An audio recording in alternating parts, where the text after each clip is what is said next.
This is Michael Spedden, and welcome to Fowl Players Radio, your one-stop shop for all of your pop culture needs. We feature interviews from musicians, actors, comics, dancers, authors, and much, much more, up-and-coming artists and beloved favorites.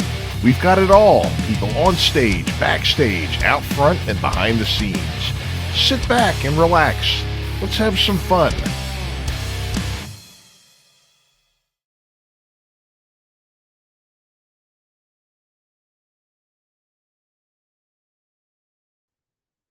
Hi, this is Kathy Ladman, and you're listening to Fowl Players Radio, the place where you get all of your good news information. Not really, but it's just a great show.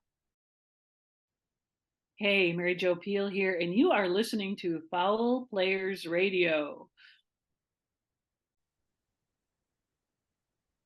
Hey folks, Michael Spedden here, Fowl Players Radio. Tonight, James DuMont has returned to see us. Has his new movie, Unit 234, out, where he worked with Don Johnson, Jack Houston, and Isabel Furman about a very disturbing find in a storage unit, which is very topical nowadays because some damn scary things have been going on in storage units all around the country. And I think you'll enjoy it. As it stands right now, it's on Amazon Prime and Apple, and we'll probably expand to other services a little bit later. You can also find him at oncameraworkouts.com. He teaches people. He works with people that are both, writing, acting. He does script readings in his different classes. He also has classes where you can do your self tapes, if you're an actor, and he'll critique them for you. And he does all kinds of great things to help people. He's one of the few folks out there who is really willing to help people. And not all people do that. So he's definitely a great resource. So remember, oncameraworkouts.com. And we'll be right back right after these words with James DuMont. Hi, I'm Emmy Jo. And I'm Doug, and we're from the New Zoo Review, and you're watching Fowl Players Radio. Candace from A Day in Pompeii, and you're listening to Fowl Players Radio.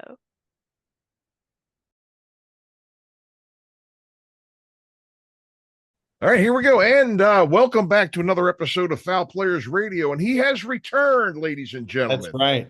He has returned to the fold to come back to tell us. I'm a glutton for punishment. I'm looking for just a little bit more. I need a little more foul players is what I need. A little more foul. Exactly.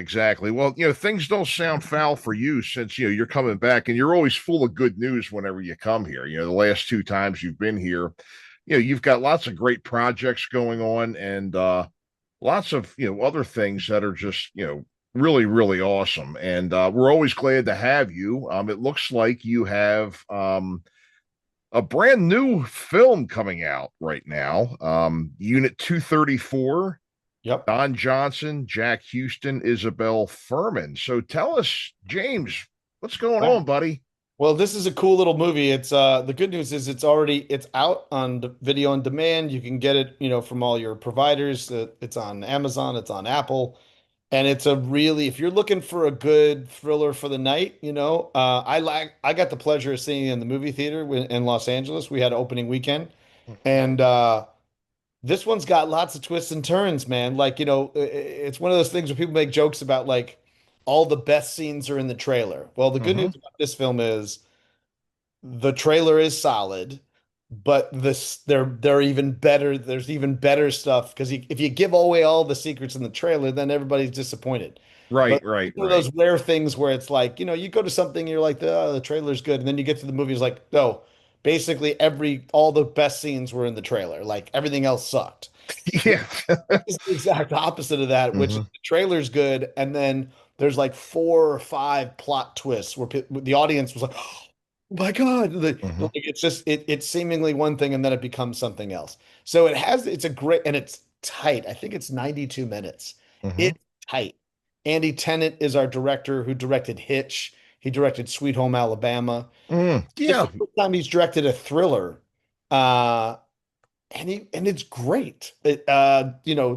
Don Johnson is the lead in our film. I played Leon, who is Don Johnson's right-hand man. He's his bodyguard. He's his enforcer. He's He's his ride or die buddy, and so that's why I play in there. And then Isabel Furman, her family owns the storage unit that she is working at, and she keeps hearing this like beeping sound from one of the storage lockers and doesn't know what it is. And then Don Johnson's asking about Unit 234, and his name is not on the thing. And so, one thing leads to another, and she's like, "All right, let me go see what the hell's happening in 234." She opens up, the locker. There's no spoilers here because it's in the trailer. She opens up the storage locker, and there's Jack Houston alive, hooked to a machine, keeping him alive.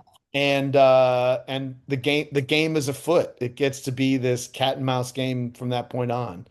And incredible. I mean, Isabel Furman, fantastic. Hmm. She's just been really, really great. And she's from, for those who don't know, she is from the Orphan series and the Orphan movies, and Hmm. tons of other stuff too. But that's one thing she's that was launched on. And then Jack Houston, of course, the guy with the face all deformed from Boardwalk Empire, and then now Mayfair Witches, and he just started directing his first feature. And Jack is, man, he's the physical stuff that this guy does in this movie is just nothing short of a miracle. He's in great shape, and yeah, so we just have a good old time. And we shot it in Grand Cayman Island. Like if you're going to shoot a movie, that place, we did it spring 3 years ago, exactly to the day. Like the 3 years from the time that we finished shooting, we opened, in theaters in selected cities, and then we launched on VOD on the same day. But it was like mostly night shoots, so I Hmm. had the days free to be on the beaches in Grand Cayman, and it's just like scuba diving, swimming with stingrays. I mean, snorkeling. Hmm. Walks up and down the beach. The most incredible sunsets you'll ever see is in Grand Cayman. So yeah, so we 6 weeks there was pretty damn good. Mm. It was I always say it's like of all the auditions that I do, in a great year I'll do 100 or Hmm. 120. In a moderate year I'll do 50. Hmm. And if it goes really well for me, I'll get 1, 5, 10 would be incredible. That's the older days. It used to be 10. I do 10, 15 jobs a year. It was like, so it's hard to put out all that work and effort. We talked about this in terms of auditions. It's like you got to just keep at it Hmm. and go back and watch. This is the thing I do. I've been coaching this August will be 10 years coaching. And we're doing tomorrow. Tomorrow's my Wednesday lunch crunch where people upload their self tapes and I give them feedback. Because it's like one thing is to shoot the audition, send it off, and then you don't crickets, you don't hear anything, you don't know. As opposed to somebody looking at your audition, giving you real good notes and adjustments, ways in which to improve, make it stronger, more impactful, and then being able to make those changes and adjustments in order to get better results or outcomes. So it's like, for example, this unit 234, and even also do interesting things out of the box that I don't think a lot of guys at my level, or really my experience would do.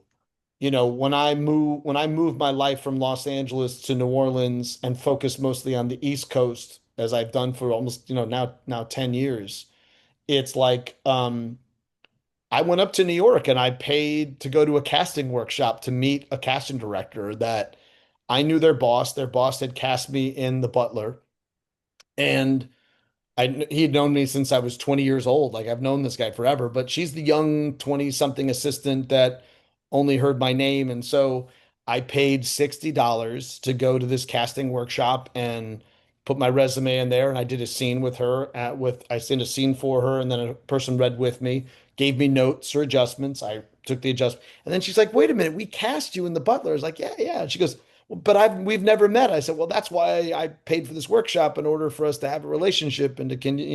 to meet each other and to know."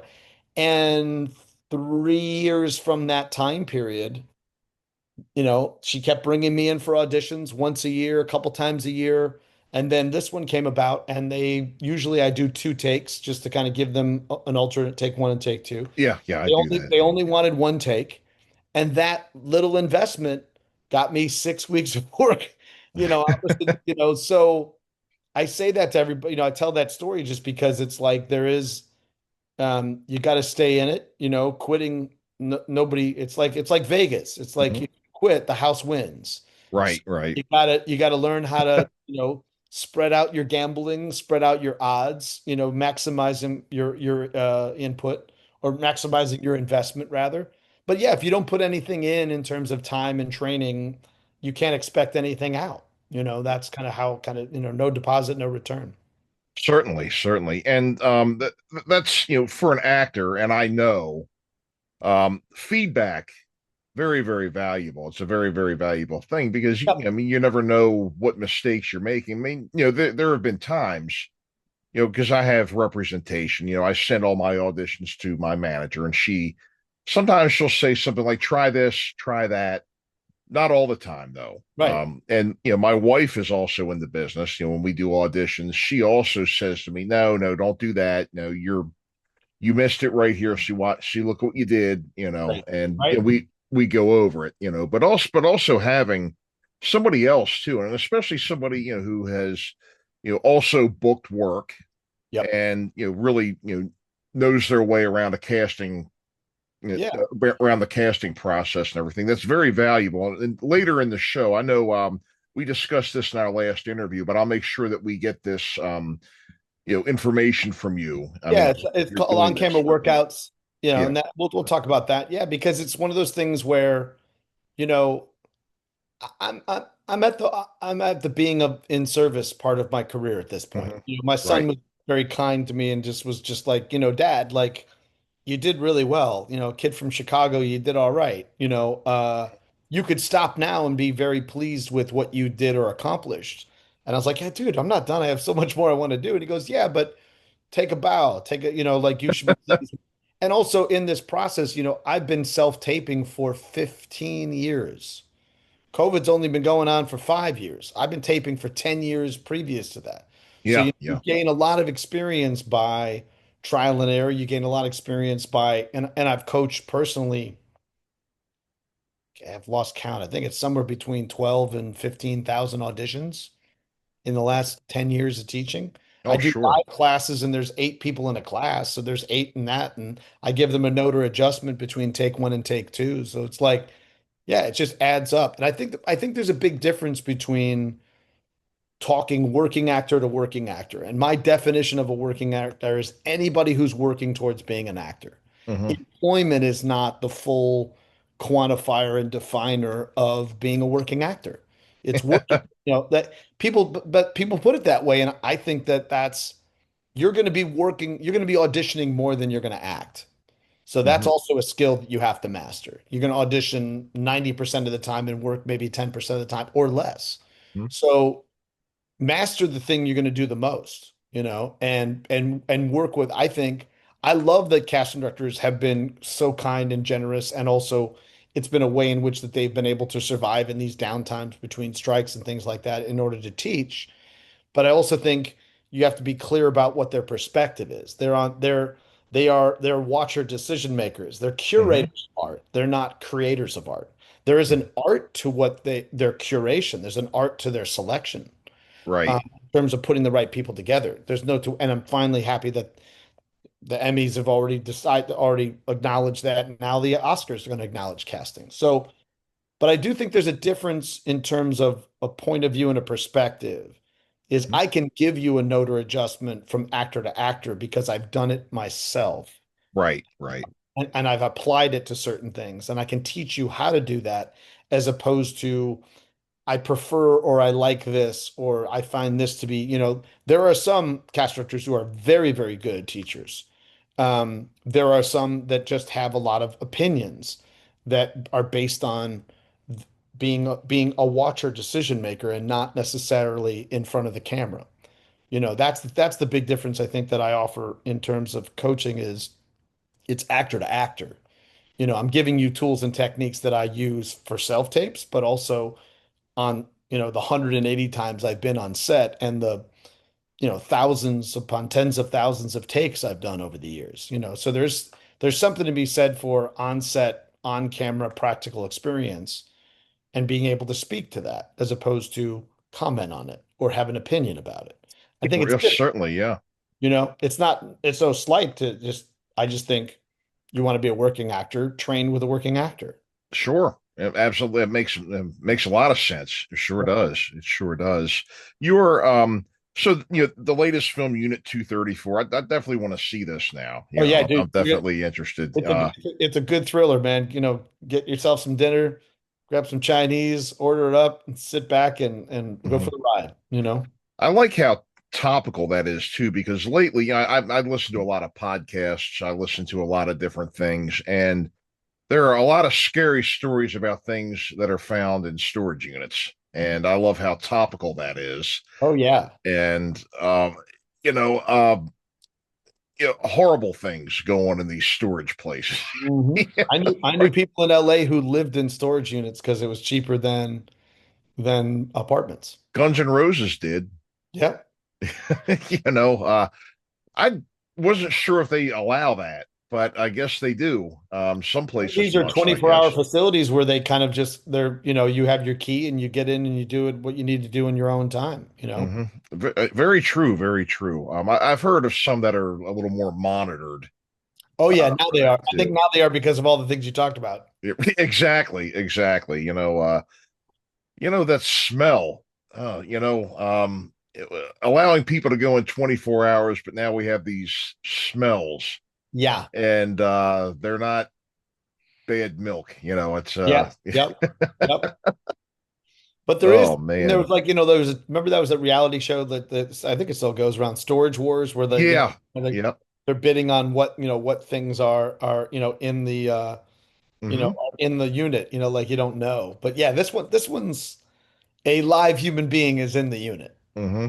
And storage too. I Hooked up, mean, that's hooked up, hooked up, and strapped down and hooked up to a machine that keeps him alive. life support in a storage unit. There you go. So Yep. so there's the bait. I know they were running out of beds during COVID, but this is getting a little It's a, ridiculous, I it's a, guess. Huh? it's a little extreme. But yeah, the script is written by a guy named Derek Steiner, and he really wrote a really solid thriller. So it's good. It's a good piece. That's great.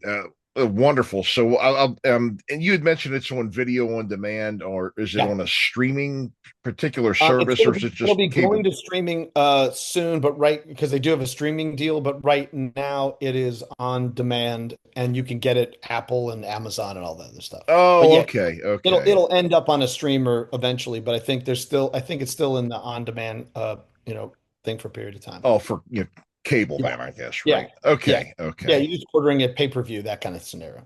okay. Sure, Yeah. sure. So, Unit 234. I'm looking forward to it. I mean, first chance I see it, when I'm going to look at my TV, and if I see it, Yeah, I'm grabbing it. I actually had a fun part. My 85-year-old mom watched it last night and she sent me a message, which was kind of cool. She's like, they didn't use the capital M in your name. And I was just like, okay, mom. It's like, Hmm. she goes, but man, it was good. It was scary. And I was like, yes, good, good. Right, You're thrilled. right, wonderful. So, well, great, great. And I'd also been trying to we've been trying to get this together here, the interview.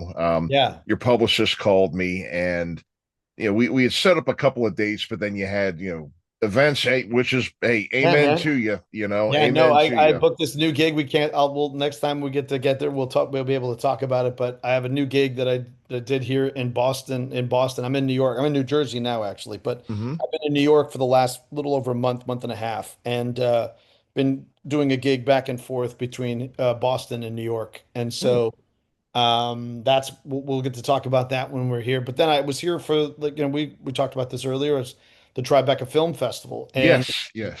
I'm hoping next year I'll have a film in the festival. I'm Hmm. putting that out there right now. Hmm. But really, I was blown away by the work that I saw in this festival. And I was here because I have a producing partner down in Louisiana that had a film called Sovereign Hmm. that is going to be coming out, and it's with Nick Offerman from the last of Parks. yeah, Parks and Recs Yeah, yeah. in a drama, pretty serious drama, and Hmm. Jacob Tremblay from The Room. Oh, And okay, sure. it it is, man, you want to talk about timely, much more timely than a unit locker. A alternate right Midwestern guy makes a living on talk radio or on podcasts talking about conspiracy theories about the government and how you don't have to Mhm. pay your taxes and how you don't have to have a driver's license.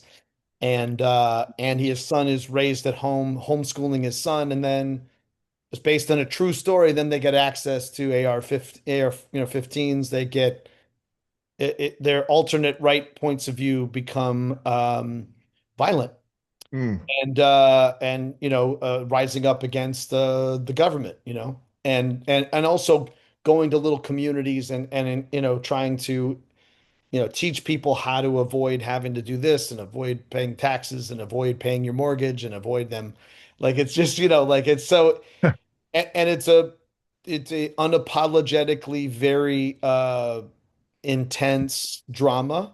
right, It right. has a little bit of humor, but nothing like you would expect. It's not if you're looking for, you know, uh Ron Swanson from Parks and Rec, that is not this movie.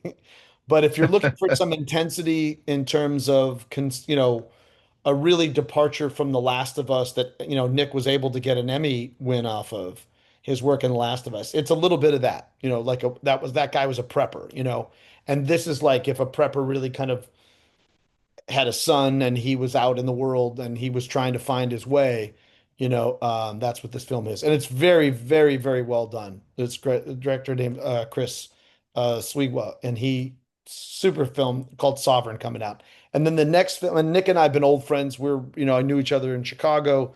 He actually lived across the hallway from me in Los Angeles. Went to college with my friends. So I've known Nick for 30 years. We did an episode of Our List together where we're both like hardcore Chicago Oh, yeah. Bears Hmm. and Cubs fans, Hmm. and we were playing Packers fans that break into the Super Bowl party and we slice the leg of Michael Clark Duncan from the Green Mile. And so we did that episode together, and we were cheeseheads, and we were gonna do a thing where we butt heads, Hmm. and we really butted. Like I think Nick almost knocked me the hell out, Mm. but we were crazy fans, and the episode's called Fans First. And Hmm. so it was Nick Offerman and I. We did that together. So we've worked together and we've known each other for a long time. And his wife, Megan Mullally, was on the last season of The Righteous Gemstones, all season with John Goodman. Sure. So it was just great, and he knows my son, and so it was good to see him and support my producing partner on the film. And then the next film I saw was Everything's Going to Be Great, which is written by the writer of I, Tonya, and it's with Bryan Cranston. And Bryan Cranston and I, and also with Allison Janney. I've never worked with Allison before, but Bryan and I did Trumbo opposite each other. Yep. So I was are you now, have you ever been a member of the Communist Party? I'm the senator that kind of like destroys everybody's lives. And so I have not laid eyes on Bryan in 10 years. I think it was for the premiere of Trumbo up in Hmm. Toronto. It was the last time I saw him. And then we just had this wonderful catch-up conversation with each other. And yeah, he's a superb individual. He's going to be doing a movie with John Goodman coming up. And so we got to talk about that because John's I've worked, as I said, I've worked 4 times with John. I Mm. did Treme, mostly working with opposite Melissa Leo, but then we did Patriots Day together, and then we did Trumbo together, and then we did Righteous Gemstones. So John and I are old, we go back. So yeah, so it was great to kind of like connect with Brian and see him, and that producer's also producing another film that I've been involved with to try to help fundraise. And so it's been a really good it was a good Tribeca. And then the last film was called Deep Cover. Actually saw 4 films called Deep Cover with it's a comedy. It's on Amazon right now as we speak. It's with Orlando Bloom, who's another old friend from Los Angeles. Hmm. And it has Bryce Dallas Howard in there, who I did Jurassic World with, so it was good to see her. Hmm. And we hadn't seen each other since Jurassic World 2 premiere. She was at that one. And then the producer of that is Colin Trevorrow, who Hmm. directed Jurassic World that we were in. So I got to connect with Colin, and he's doing a couple projects. So he's like, "Hey, I was just thinking about you the other day." And I'm like, "Hey, I love hearing that." He's like, I'm casting a couple of things that I'm directing." And I was like, "I'm in. Let me know. Let me know when and where. I'll be there." And then the last film I saw was Patricia Arquette had her debut of or directorial debut of a movie called Gonzo Girl with Willem Dafoe. Hmm. And Patricia's daughter Harlow and my son Kelton were in kindergarten together. So I've known them for a long period of time, and so it was really great to go and support that film. But I mean, the thing that the point of all of the Tribeca and the thing that I really took away from it is as much as people are kind of freaking out about the industry and the business and what's happening with it and AI and things that are happening in the political world and democracy and just in here in New York the mayoral candidate just arrested by by ICE Hmm. without having any papers to justify you know uh putting him in handcuffs. Like it was just like what is going on? Hmm. This is the one of the three out of the four mayors that they're candidates that they're looking at was just arrested without any judicial arrest warrant. I mean, it was just like so. Huh. My point is just as everybody's freaking out about these things, um, storytelling, the telling of stories about the people and the human beings that are on the planet or were on the planet or will be on the planet as time goes by, Hmm. just fine. Like our storytelling is that's what I'm here to do. Before billionaires and before politicians and people of upper echelons, lawyers, doctors, and there were storytellers Yeah. that told the story of the people before us. So yeah, so for me, the real big takeaway I think from Tribeca is that, when it comes to documenting the stories of the human beings on the planet at this time, and even some of the stories are from another time, like everything's going to be great was about a family from the 70s, or in the 80s who were, a theater family. That's just what it's almost like a time capsule movie, if you think about it in those terms. That in terms of storytelling, we're okay. We're Right. doing all right. And that's really what I need to kind of focus on, um, because that's why I'm here. These other things I can't really control. I have some influence in terms of voting. I have some influence in terms of showing up for protests and things that I don't find to be to my liking. Sure. Right. Right. But the biggest power and the biggest influence and the biggest impact I'm going to have beyond my children is the stories that I tell while I'm here. Hmm. Sure. So, Sure. Um, you know, when it comes to that, I mean, again, it's a crazy world now, and it just seems like every day things are just getting more and more bizarre. And the storytelling, keeping it's probably one of the things too that is a uniter of yes, people.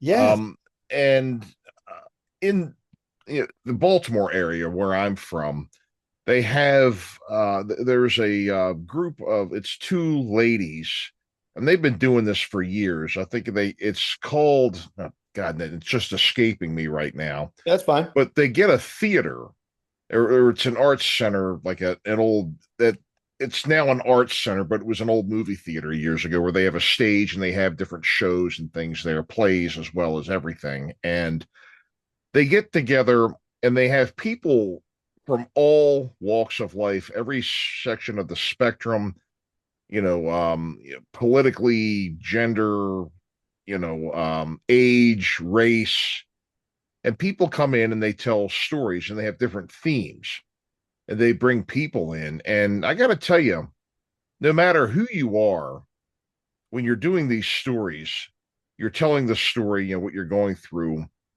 Everybody's behind you and kind of rooting for you and going through it with you, Right. and I think it could be a great tool that people could use to kind of unite people and remind us that we are all people Correct. regardless of some points of view and even why you have certain points of views, because people's, when you're isolated from people and you're not hearing these things, people get the wrong idea a lot of times, or they assume a lot about somebody without knowing their motivation or understanding why they think something. Correct. Now, of course, you don't want to, there are things out there that are, without a doubt horrible, Correct. But there are some times when I just think we've lost understanding and, we're sending each other messages instead of speaking, even on the phone, even on the phone, a phone call. May I call you? You just called people years ago. Right. May I And you know call what? you? If they weren't Excuse me. there, if Yeah. they weren't there, you didn't talk to them. Right. But You know nowadays what I mean? Like, it's almost like, excuse me for calling you. yeah, exactly. That stuff's got to go away. I agree. Mhm. There's a great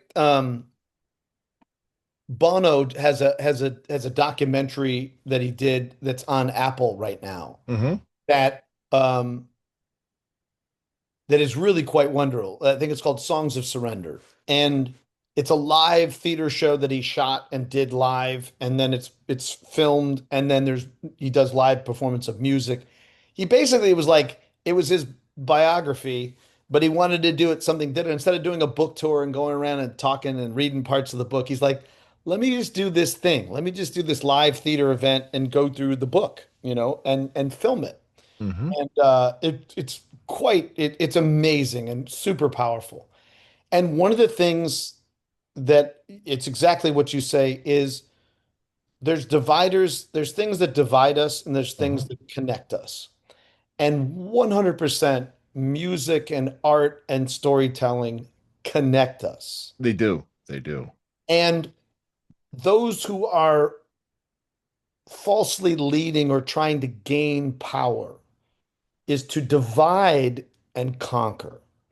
Because when we're together, we rise up, and we've done this historically forever and ever and ever. Mhm. There were Yes, kings, and yes. we didn't want that, and we came to another country in order. We don't want kings. Like, we're not interested in that structure. Yeah, not at all. Not at This all. country was built on that, a Mhm. pure and raw democracy, Mhm. every man, we're all in this together, not every man for himself. And Mhm. I think what's interesting about is if I just stay true to my purpose and my mission and the reason that I'm here, which is to tell stories and bring human beings to life. It connects people. Mhm. It draws us together. And Bono said the exact same thing. He goes, music. People think music is about soothing the soul. What it's about is about connecting the soul, Mhm. connecting everybody. That's what music's its real purpose is not to, yes, it does entertain us. Yes, it does make us feel. Yep. But the biggest thing it does is it connects us to our humanity, that we're all connected to one another. So, I was trying to explain sometime to my kids about the differences between certain political factions and parties. And I said the easiest way I can sum it up is there's one mindset that it's every man for himself. Like, I came here, I got mine. This is every man for himself. Like, everybody's got to figure out their thing. I'm going to work on mine. And then there's another mindset, which is the exact opposite, that it was to say we're all in this together. Mhm. Reality is this planet, 100% without question, is getting warmer and warmer, and the weather and the things are changing. Like, we're all in this together, whether we agree or disagree with each other about how it came about. The Mhm. truth is, we're all sharing the same space. Yep. Yep. And you and I, you have two lungs and I have two lungs. I have one heart and you have one. We can say we're different all the time, but the reality is we have the exact same body parts inside of our Mhm. bodies. Oh yeah. Yep. And so I think what's beautiful about telling stories, and yes, it is entertainment. There is edutainment. There is an educational component to it. There are times that I'm playing human beings that have no regard for human life whatsoever. Mhm. They're Oh yeah. social. I played these characters, and my job is to bring them to light. My job is to do them truthful and justice, even though I may disagree with why or the reasons and rationales that they do. Like even this film Sovereign, there was one after the film was, screened, there was a woman who got up and she said, "Look, I'm a lawyer, a defense lawyer, you know." She goes, "But I'm very interested is your film, if watched by a particular audience, may look at this as a validation that it's okay to overthrow the government. It's okay to, Mhm. you know, one may look at this as the calling card." And he goes, "Don't you feel a little responsible?" And he's like, "My job was to not superimpose my political views or my ideology onto this story. My job is this is based on a true story. My job was to, as Shakespeare says, to hold as twere a mirror to nature. Like, look at this. My hope is that this opens up many, many conversations. But if I demonize the people in there and don't humanize them, meaning talk about and highlight the things that make us connected to one another as opposed to make us disconnected to one another." He goes, then I'm not doing my job. Then I'm not really, my job is to be non-biased. Right, right. Okay, My yeah. job is to tell it like news, is to be non-biased. These are the facts as they were told to me in the research that I did, and I'm showing these people in all the light. You can agree or disagree with their point, but that's not my job. Yeah, yeah. You know what I mean? And I just found that to be great. Like and refreshing because we're getting even news is becoming entertainment. It It's is. It not is. fact based. It's Mhm. shock value. It's you know what I mean? It's what's going if it bleeds, it leads is what they Mhm. used to say. I have So a theory on that. yeah, talk to me. I have a theory on that. And it applies to a lot of different things nowadays too. I have opinions on, and one thing that I've noticed is that, I'd say in our lifetimes, I think, when you and I were growing up, there were probably about, you know, 24 major league ball clubs, um, about the same with NFL. Okay. So in, the early 90s, we add, the Rockies and the Marlins. Okay. So now we have 50 people in Major League Baseball who would have been sent away. Yep. Okay. And then we have, the Devil Rays and the Diamondbacks. Okay. Now we have 50 more people who would have been turned away. And then the same thing with the NFL, and the same thing with entertainment, and the same thing with news. Okay. Um, Nowadays, in news, you know, you if you would have looked at something years ago, Right. we had ABC, NBC, CBS, probably PBS, and maybe a few others. Okay. 5 areas for news. Okay. Now we've got all of these other ones. And then, I saw a chart one time that really had all the news outlets. And of course, I am for freedom of speech. But the Mhm. thing is that when you are putting things out there in the public, you really do have a responsibility to be accurate and not to use this as a means to fire people up and scare people or to get people to do things to do your own work by motivating them somehow. Mhm. You're there to let people know what's happening. Yep. And it just seems like, there was all these spectrums of where the news, in terms of, politically where this news outlet sits, as well as accuracy. Mhm. A number of times they've been fact checked and people have, researched things that they've said, and it's all over the place now. And then you get another group that puts out the same kind of thing, and all the ones that were kind of, you know, put off in the other one, now they're the ones that are the real ones. So, of course, freedom of speech, free enterprise, and things like that. But you do have a responsibility to what Right. you're putting out there. And the Yes. other thing, too, when it comes to entertainment nowadays, you know, um, there are still great actors, there are still great movies that are going out. But on the other hand, too, I mean, you look at things like stand-up comedy, and I hate to belittle anybody else's work, but there's so much out there that's crap. Yep. There's so much in terms of movies out there that are crap.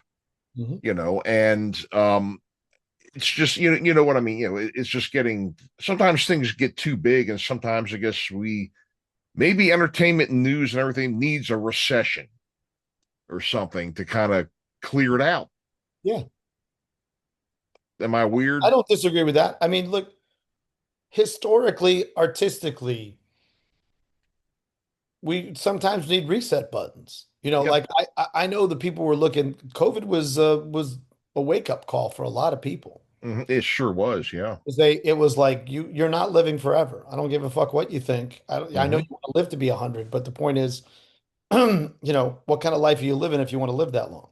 hmm And also, I just found it interesting that I think we talked about this last time. I find it interesting that like when the world is going indoors and facing a world pandemic, what do they do?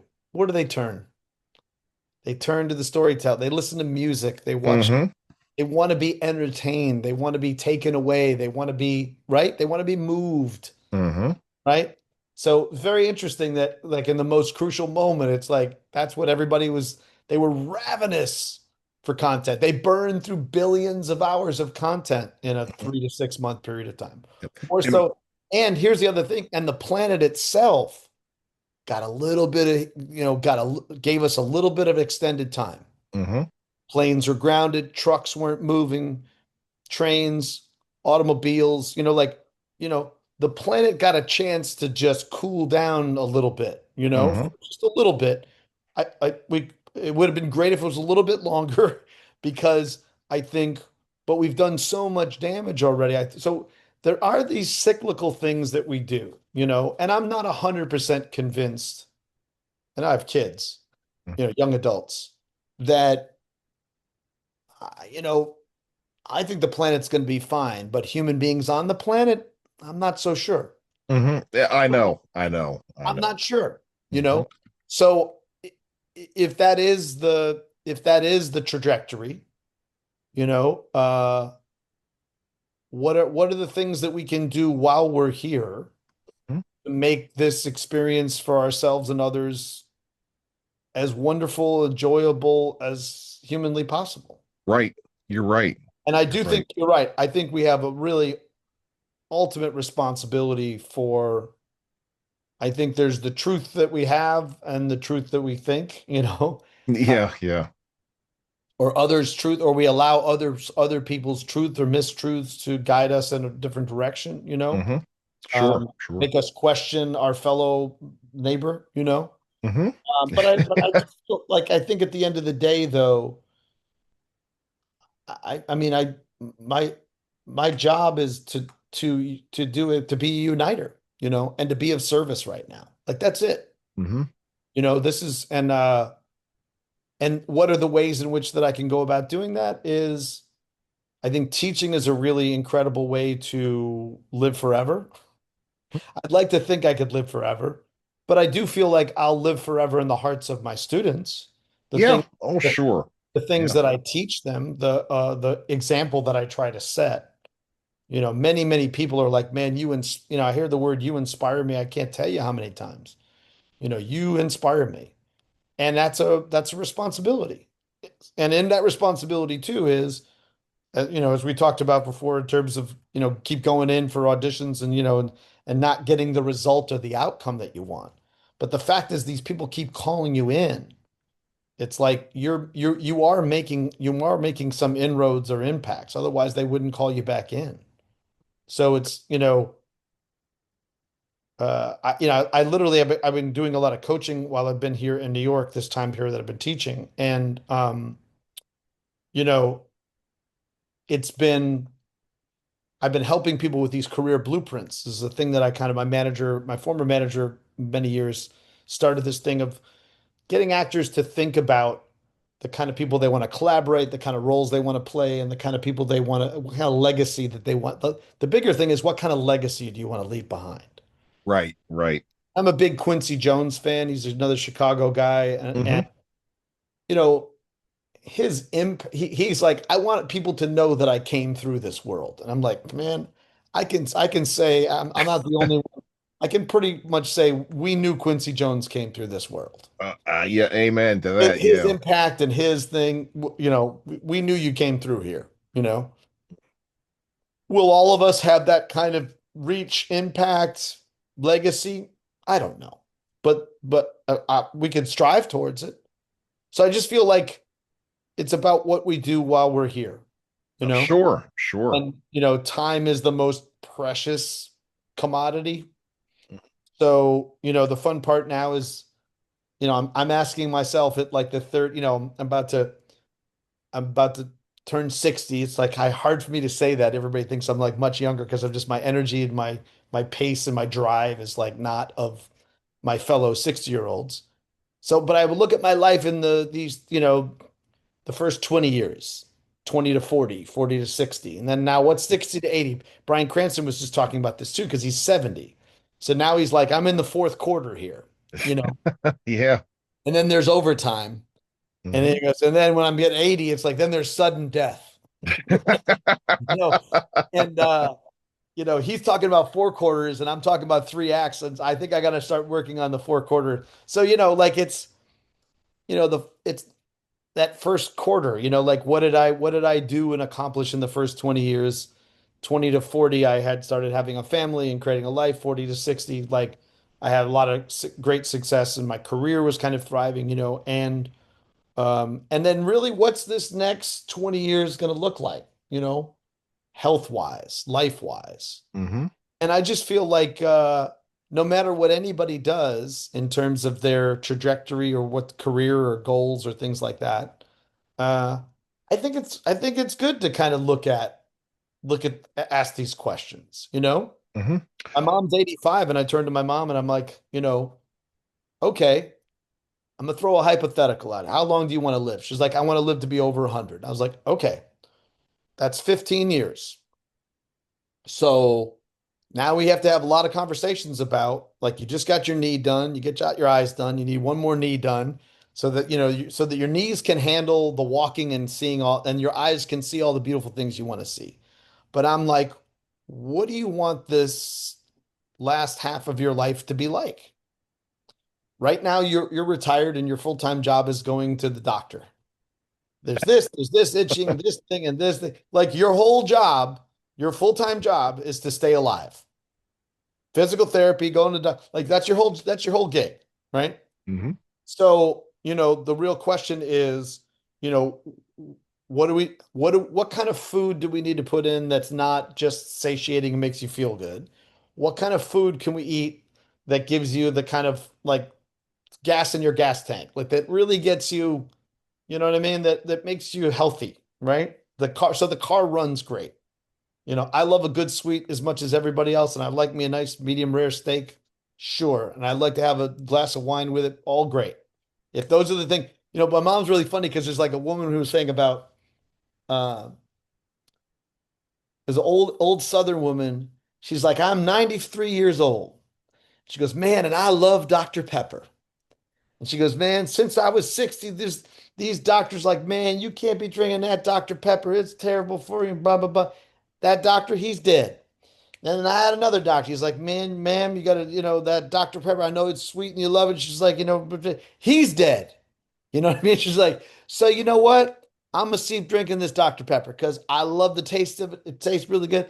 I'm at the stage in my life like I don't have to compromise anymore. So I say to my mom, so my mom always gives me the Dr. Pepper story. And I'm like, yeah, it's still not great for you, mom, but Mhm. you enjoy it at this stage of your life, so be it. Like at 85, you should just do freebase heroin and meth, just because you don't give a shit anymore. So the point is like I think you I think it's all right at any stage of your life to go, what do I want my life to be? Mhm. And do you have kids? Me? No. Yeah. So it's you, man. And you got a wife, dog? Mhm. Yeah. So there's your partner. Like, what do we want this, what do we want this next phase of our lives to look like? What? And I think when I'm coaching people, especially if I'm doing career coaching, I'm always like, what's the thing that has or will be bringing you the most happiness?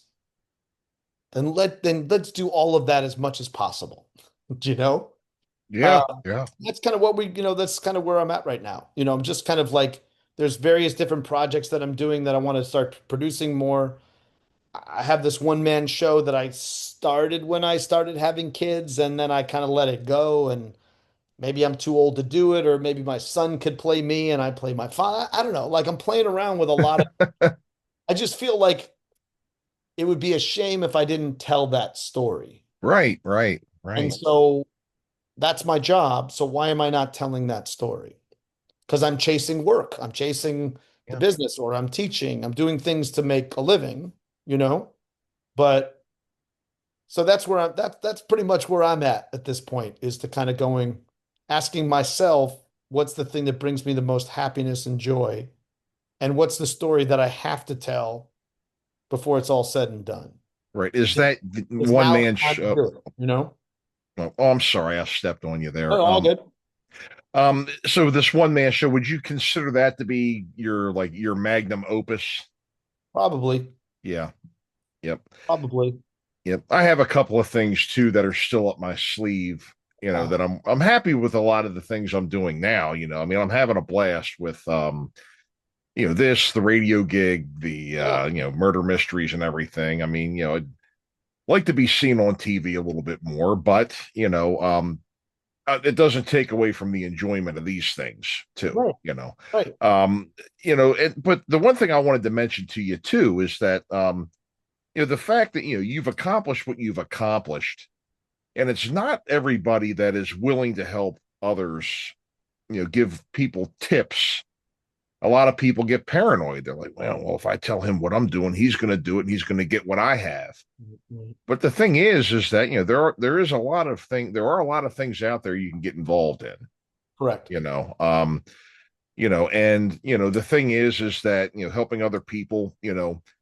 When you have a group of students, do you feel like you're looking at the mirror in the mirror when you look at all of them, but you're seeing different people when you look at all of them? Yeah. There's different people, different parts, different styles, all kinds Yeah. of different things. Yeah, I mean, I have 2,500 students all over the world. Right, right. Thankfully, not all at once, Yeah. but I've accumulated that many people that I've kind of touched and had a connection to. Hmm. Yeah, I think it's very funny because I was having a text conversation with someone who feels that they're lucky. And I was like, well, I don't necessarily believe in luck per se. Hmm. I do believe in good luck. I believe in good fortune. Yeah. And I've been a Buddhist of 37 years. So the way in which that I've governed myself without a deity or God outside of myself Hmm. is cause and effect. My thoughts, my words, my actions, are they positive or negative? And what kind of positive causes am I making that get some sort of positive results, or cause and effect, or effects. Now, it may be immediate, it could be long term, it could be it could be spread out, it could be right away. So I think the idea is that I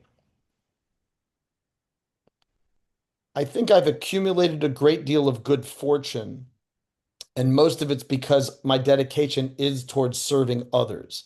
I think the misnomer or the misconception is, and this is also part of those who are trying to falsely gain power, is to someone else's gain is my loss.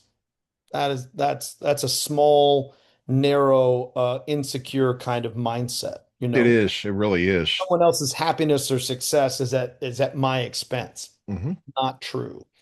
When you dedicate yourself to serving others or making as many positive causes on behalf of other people, Hmm. you gain so much more than you ever get. You gain there's no loss at all. And there's also a transactional kind of thing that happens too, even for actors. Like, well, I do the audition, I'm going to get something from this. I'm going to get something, as opposed to, I just got something. I just got an opportunity to be this character. I just got an opportunity to act. I already got the gift. I already had it. I already played the role exactly the way I wanted to do it. The fact that they're not putting me in front of camera or giving me money or putting it, doing with other people, that's gravy on that. But you still get to be the actor and storyteller you want to be. So I think changing my job as I see it too when I'm coaching and trying to get people to understand is that, you know, the only reason to do this is the fact that you get who do I get a chance to be? You know, my teacher is this incredible guy, Tim Phillips, and he's in his 80s, and he wrote this great book called Audition for Your Career, Not the Job. And I hope you grab that book, or any actor who's listening to this grabs it, because it's called Audition for Your Career, Not the Job. And it's by Tim Phillips, Phillips. And you can get it on Amazon. And in there, he teaches actors how to find all the gold in the material. Like he calls it Sherlock Holmes in the text. And I've taken those things I've learned from him and I apply that to the teaching that I do now. And I kind of do it like a CSI. Like, don't leave any hair fiber, blood speck, all the clues that are right there for you. And the reason I bring that up is because it's like each person, because of my belief system in terms of Buddhism, I believe that every single person, every single human being has inherent, infinite, eternal possibility. Not just one physical lifetime, but many, many, many lifetimes. And when you take on that kind of philosophy and ideology, you treat every single person as if they have all that infinite possibility. You may agree or disagree with the way they live their lives, with the things that they say or they do, but the reality is that each person does have that. And so it's an ultimate respect and dignity for people's possibility.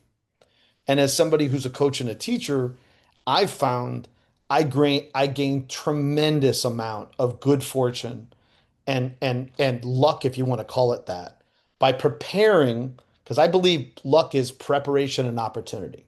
I prepare myself to give, be of service.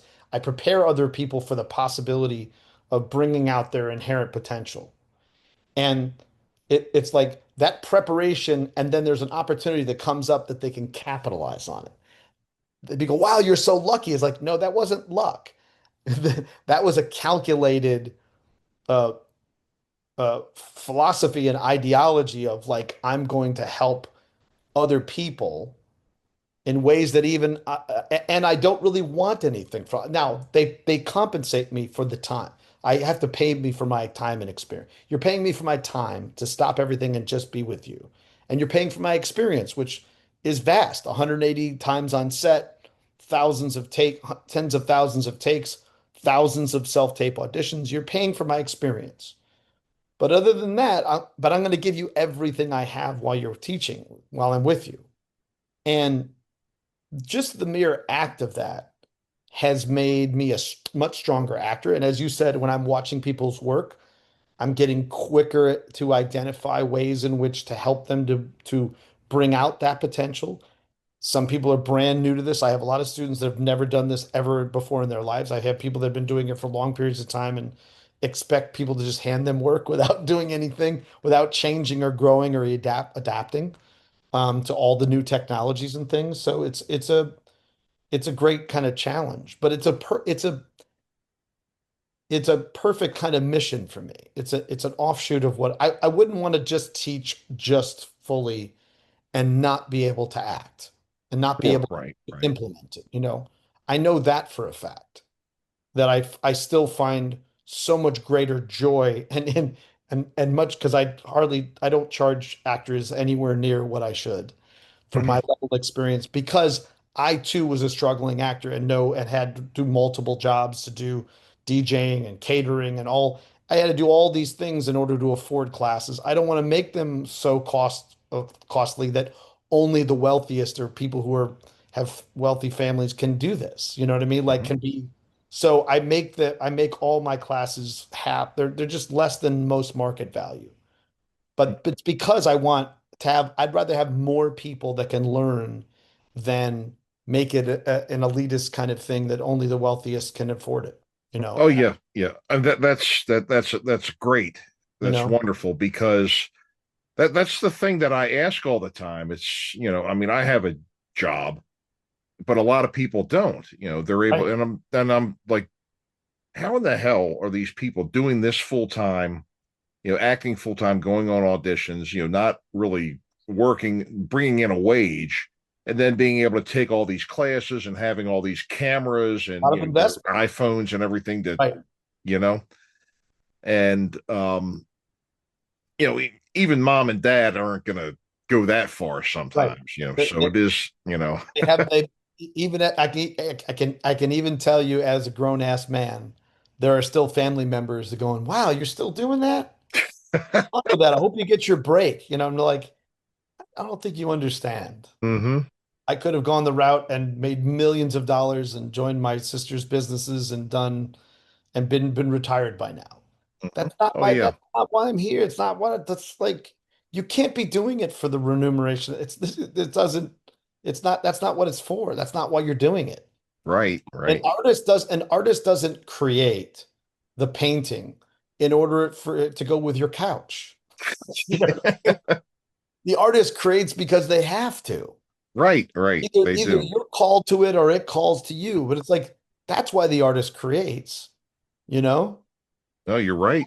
That's why, it's like we always say you got the bug. I'm like, I can't not do other things. I hmm find other ways to make money in order to still do the thing that I love. But Sure. it's like I love getting, and I can say, as somebody who's been doing this, 30, 40, 40 years now, it's like there was no effort that was wasted. There hmm was no dollar that I lost that I didn't put in that I haven't gotten back by sticking around. As I said to you, the big joke is like it's like Vegas. It's like you walk away from the table, the house wins. hmm Everything you put in, they keep. And they don't mind. There's another person walking through the door. It's like, so you know what I mean? I stick in because I'm just starting to get paid back for what I put in. And the reality is I'm not doing it for that even. Thankfully residuals keep American actors going. Sure, sure. Love to get rid of that too. They would love to not share in the profits of that, especially these large conglomerates that are, it is all about the mighty dollar and finding ways to just get maximize profits for shareholders and minimize costs. And costs are unions and crews and all these things. So make Sure. think about it. You can benefit from the capitalist society, but there's also some downfalls to it, as well. You know, Sure. Sure. Sure. Wow. Well, I tell you, it's been great talking to you tonight and everything here. I've enjoyed our last conversation as I did this one, and what I'd like you to have you do right now is to do your plugs, of course. right, of course. Go ahead through and do your plugs, your movie that's out now, your and of course your website or means to get a hold of you and Yeah, everything now for those who have been listening to this and they're like, sold. Now, how do I get a hold exactly. of this guy? Exactly. So in terms of the movies that are, I mean, all my stuff is out. If people haven't watched The Righteous Gemstones, please watch all the episodes. They're fantastic. We put together, small part of that group. I did 20 episodes. We did 4 seasons. We did 9 episodes a season. It was really quite an incredible run. It's super fun. There's incredible actors in there. The writing, the directors, it's a joy. So Righteous Gemstones on HBO, or now it's called Max. Now it's HBO, back to HBO Max, which is great. Mhm. And then Unit 234 is available right now on Amazon Prime. You can get it also on Apple and anywhere, any of your pay-per-view video on demand through your cable as well. It's Unit 234. And then in terms of those who are actors who are interested in stuff, it's called oncameraworkouts.com. And that's plural, oncameraworkouts.com. And I do, tomorrow is my hump day, is my big class on Wednesdays. I have a class that goes for 2 hours in the morning, focused on self tapes. So if you really want to get some feedback on your self tapes, you upload a couple self tapes. It's only 2 hours. It's a drop in, drop out. It's kind of like going to the on camera gym. We focus and analyze and break down self tapes. I show a couple of my self tapes in there as examples, and so people will upload a couple of their self tapes for feedback. and then I'll show my a couple of my self tapes, and I'll do analyzation of those and break that down as well. And then just at the end, we focus on a show for the month, and we've been focusing on Your Friends or Neighbors, the Apple series with John Hamm. And so I provide material for the actors, and we read aloud one of the five scenes, and I'll give you notes or adjustments. And then the following Wednesday, you'll shoot and upload one of those five scenes. Hmm. So that the idea is that you're going to the on-camera gym that, if you don't have an audition that week, every Wednesday you have an audition that you can shoot and upload. You can shoot and upload at any point in time. And then Wednesday evenings, I do what's called core labs. Tomorrow night is my core lab.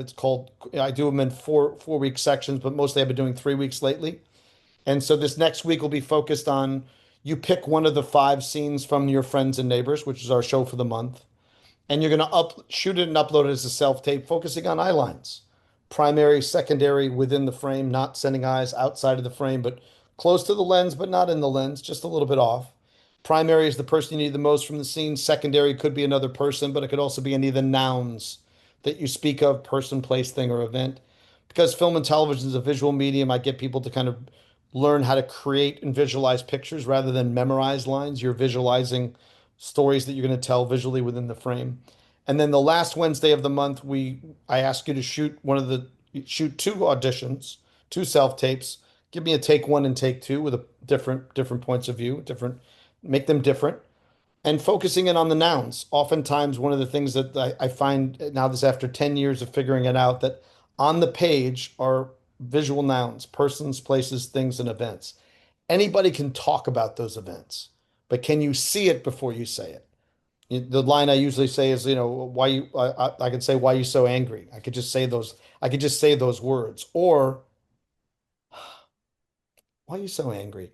I can take a half second and see that there's something you did on the other side of the camera that made and justified me saying that line. So oftentimes, a big thing that's overlooked is the visual nouns, and there's usually clues to visual nouns are pronouns: he, she, them, they. So rather than just saying the whole scene on one side of the frame just to the one person, he said this and she said that, and we went over here, as opposed to he said this and she said that. It's like you're opening up your frame and you're opening up your world. And so, the core labs are every Wednesday night, and they are focused on fundamentals. The first week I teach people is script analysis. The second week we focus on script analysis, and we break down all five scenes, and we focus on the first moment, because casting directors decide in America in the first 3 to 5 to 7 seconds, they decide if they want to watch the rest of it. And if you don't know who you're talking to, you know who you are or where everything is in the frame, there's really no reason to watch the rest of this audition. It's becoming more and more competitive now. They have more choices, like you said, as more people are being able to not have to jump into cars or fly somewhere or live in New York and LA, and more people can audition. That gives more competition, competition in the sense that more statistically, mathematically, more people are getting opportunities. That's a good thing. It also just means that you have to be more crafted in order to have your audition rise to the top and get the attention that ultimately leads to outcomes and results. So, and then Monday and Tuesday day, I do privates. I watch people's self tapes. I look at their picture resumes and reels. I did that today for a client in Los Angeles. Went through all their headshots and reels, gave them notes and ideas. And then Monday nights for free, for free, I do a thing called Monday Fun Day, which is for writers and actors, or actors who write. They have their material read aloud. Usually it's 2 to 3 projects a night: feature films, plays, and TV pilots. And so we read 15 pages of a feature. We read 20 pages of a pilot. Last night we read 20 pages of a play. And so writers get their material read aloud by actors. Actors get to act for free. They get to do cold readings. Last night, I think, when the 3 hour session that we did, there were 63 roles that were read amongst 12 actors. When are you going to get an opportunity to that? And I do it, pay what you can, pay what you think it's worth. I do it for free. The writers really do contribute mostly to that because they have their work read. But if actors don't have the money, don't contribute. But if you feel you got something out of it, send us 10, 15, 20 bucks. I just don't want money to be the reason why you can't act, or that writers can't have their material read by actors. So it's a mutual thing we've been doing for the last 5 years. a lot of the things, it led to like 25 different short films being done. Now we have features that are being optioned with Oscar nominated actors in there that came from our workshops. So it's a free thing called Monday Fun Day. It's every Monday night throughout the year, and it's been amazing. Like it's the giving people in the community an opportunity to act and Mhm. writers to have their work read. It's a win-win. Hey, nothing wrong with that. Nothing wrong with that. So Price is right. oncameraworkouts.com. That's correct. Well, wonderful, Social wonderful. media, we're on social media. It's On Camera Workouts is our Mhm. is our Instagram page, which I mostly focus on. We're also on Facebook as well, which Mhm. I haven't been on in a while. And then if they want to follow me individually, it's James Dumont, DUMONT, and that's on Instagram. Okay, so you use Instagram a Yeah, little Instagram's more. my main go-to these days. Yep. I've done a little bit of TikTok, Twitter. I kind of got, yeah, I kind of went away from Twitter. Yeah, it's brutal. It's not my demo. Yeah. Not my audience. Yep. I was thinking of going on Twitter, again, but I was thought that maybe I'd do a little bit better if I cut myself up with a rusty razor and jumped into a pool of sharks. Yeah. It's I was advised by my sisters who are very successful business people to still put your things on Twitter and just keep them to your business. right, Don't, right, right. yeah, just what you know. Hmm. So yeah, I might. We'll see. Yep. And don't engage in arguments and things like that. Just put I something out there for somebody to see and then walk away. Yep. I've had a few little people that kind of came at me with certain things, and I'm like, that's not what I'm here to do. So Right. Michael, thank you so much, man. Great Oh, time. absolutely, absolutely, James. It's always a pleasure to have you. And hey, congratulations on the new film being out. I can't wait to see it. Yeah, I'm And excited. and again, folks, actors, you know, oncameraworkouts.com. If you haven't had a chance to meet with James, please do give him a Yeah, try. Give him a try at least. You never know until you try, right? that's right. That's So right.